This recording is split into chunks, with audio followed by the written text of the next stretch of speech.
Chief minister Omar Abdullah कई दिनों से अपने हर एक डिसीजन से चौंका ही रहे हैं। कल अचानक उन्होंने एक ट्वीट किया और ये कहा कि वो अब जम्मू वापस आ रहे हैं, क्योंकि पुंछ और राजौरी में जिस तरह के हालात बने हैं फ्लैश फ्लड से, क्लाउड बर्स्ट से, और वहाँ पे जितनी कैजुअलिटी हुई है वो कहीं ना कहीं बहुत ही एक बड़ा हादसा है। और इसलिए वो अपना जो जंतर मंतर का जो प्रोटेस्ट है या दिल्ली का जो विज़िट है उसको वो कट शॉर्ट कर रहे हैं और वापस जम्मू पहुंच रहे हैं। उसके बाद ऐसा लगा, और उसमें ट्वीट में उन्होंने ये भी कहा था कि डॉक्टर फारूक अब्दुल्ला जो कि पार्टी के प्रेसिडेंट है वो अब इस प्रोटेस्ट को लीड करेंगे, जो कि आज है। जब ये उन्होंने ट्वीट किया उसके बाद लगातार कई लोगों ने उन पर टारगेट किया, लेकिन कई लोगों ने उनके डिसीजन को अच्छा माना। उन्होंने कहा कि पॉलिटिक्स तो होती रहेगी लेकिन ह्यूमैनिटी डिमांड करती है कि इस वक्त उमर अब्दुल्ला जो है वो वहाँ राजौरी पुंछ के लोगों के साथ रहे या जम्मू आके जो वो उन्होंने कहा था कि मैं मीटिंग करूँगा या बाकी, वो अच्छा डिसीजन है। हालांकि कई लोगों ने कहा कि वो भाग गए हैं, खासकर सज्जाद लोन ने कहा कि जो उमर अब्दुल्ला है उन्होंने बड़ी चालाकी से इस डेमोन्स्ट्रेशन से स्किप होने का फ़ैसला किया है ताकि वो बीजेपी को नाराज़ ना करे, और उसके लिए डॉक्टर फारूक अब्दुल्ला को उन्होंने सामने लाया है। तो ये जब बहस छिड़ी, उमर अब्दुल्ला जम्मू पहुँचे और उमर अब्दुल्ला ने यहाँ पे एक बड़ी हाई लेवल मीटिंग को चेयर किया, जिसमें उन्होंने वीडियो कॉन्फ्रेंसिंग के ज़रिए सारे डिप्टी कमिश्नर जो हैं जम्मू कश्मीर के उनके साथ बात की, और ख़ासकर पुंछ राजौरी के जो डिप्टी कमिश्नर्स हैं, एसडीएम्स हैं और वहाँ पे जितने अधिकारी हैं उनके साथ हालात का जायज़ा लिया जो वहाँ पे सिचुएशन बनी है। जो मिनिस्टर्स थे वो दिल्ली में ही थे, उनके साथ वो भी वीडियो कॉन्फ्रेंस में कनेक्ट हुए। कल शाम को उमर अब्दुल्ला यहाँ जम्मू में थे और ऐसा लग रहा था, और हमें भी ऐसा लग रहा था और सभी को ऐसा लग रहा था कि उमर अब्दुल्ला अब आज राजौरी पुंछ के दौरे पे जाएंगे, क्योंकि उन्होंने ये कहा था कि वो अब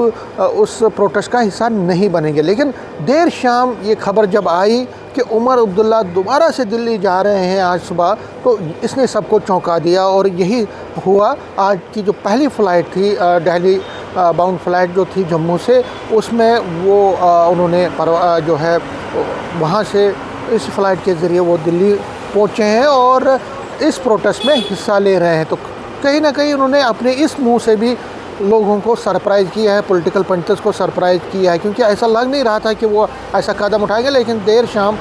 उन्होंने ये फ़ैसला किया कि वो दिल्ली जाएंगे, इस प्रोटेस्ट में हिस्सा लेंगे, और फिर हो सकता है कि शाम को दोबारा से वो दिल्ली से जम्मू पहुँचे, और कल सुबह अगर मौसम ने साथ दिया कि हो सकता है वो पुंछ राजौरी के दौरे पे जाएंगे। लेकिन आज पहले ये कहना कि मैं प्रोटेस्ट में हिस्सा नहीं लूँगा और फिर प्रोटेस्ट में हिस्सा लेने का डिसीजन लेना, कहीं ना कहीं ये एक तरह से सरप्राइज़ कर रहा है। लेकिन पॉलिटिकल पंडित ये कहते हैं कि अगर उमर अब्दुल्ला इस प्रोटेस्ट का हिस्सा नहीं बनते तो कहीं ना कहीं बहुत सवालिया निशान उसके लगते आगे। उनको ये कहा जाता है कि वो डिलिबरेटली बीजेपी को खुश करने के लिए उन्होंने ये कहा और ये बहाना बनाया कि मैं यहाँ जम्मू आऊँगा। हालांकि वो जम्मू भी आए, उन्होंने यहाँ मीटिंग भी की, तो कहीं ना कहीं जो उनके क्रिटिक्स हैं उनको एक संदेश भी उन्होंने दिया कि आपदा की घड़ी में वो जम्मू आए हैं और प्रोटेस्ट में हिस्सा लेके वो दोबारा ये भी दिखाना चाहते हैं कि प्रोटेस्ट उनका वो बीजेपी की जो स्टेटहुड नहीं मिल रहा है उसके ख़िलाफ़ वो हैं। तो एक बैलेंस एक्ट करने की उन्होंने कोशिश की है और ये दिखाने की कोशिश की है कि आपदा में लोगों के साथ भी हैं, लेकिन जो मूल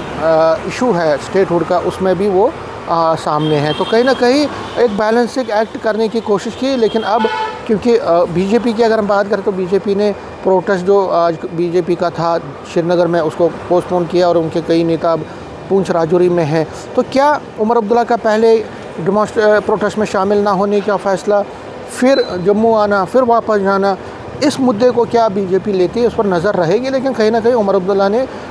फिर एक बार सियासी दांव खेला है और एक बैलेंसिंग एक्ट करने की कोशिश की है और संदेश भी अपनी कॉन्स्टिट्यूंसी को, जो कोर कॉन्स्टिट्यूंसी है, उसको भी देने की कोशिश की, और जो एक एज अ चीफ मिनिस्टर की रिस्पॉन्सिबिलिटी उसको भी कल उन्होंने निभाया। लेकिन आज as a National Conference leader वो अपना फ़र्ज़ निभाने के लिए फिर दिल्ली गए हैं। एक हम ये कह सकते हैं श्रूड पॉलिटिशियन की निशानी है, लेकिन उस पर बीजेपी अपना एक हमला भी कर सकती है, उस पर भी नज़र रहेगी। नेटवर्क 18 के लिए मैं समीर भट्ट।